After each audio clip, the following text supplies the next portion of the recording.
பாருங்கள் மக்களே, இது வந்து கிளாம்பாக்கத்துக்கு வந்து பூந்தமல்லி போகிற 66B பஸ்ஸு. ஆனால் லைட்டே கிடையாது பாருங்கள், ஃபுல்லாக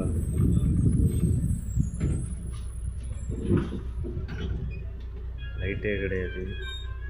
ஆளுங்க இறங்குறாங்க ஏறுறாங்க. ஒரு சீட்டு ஃபுல்லாகவே இருக்குது. 30 பேராவது இருப்பாங்க. 30 பேர்த்தோட உயிர். டிரைவரு முன்னாடி லைட்டும் கிடையாது, டூம் லைட்டும் கிடையாது. டூம் லைட்டும் இல்லாமல் டே லைட் இல்லாமல் அவ்வளோ இதாக சீட் எல்லாத்துலேயும் ஆளுங்க இருக்குன்னு தெரியும்னு நினைக்கிறேன். இது எப்படி போகிறாருன்னா, இதுக்கு முன்னாடி ஒரு பஸ்ஸு போகுது, அதே நம்பர், அதை ஃபாலோ பண்ணிக்கிட்டு அப்படியே போயிட்டு இருக்கிறாரு. இரவு நேரத்தில் போல பஸ்ஸு வந்து விடலாமா?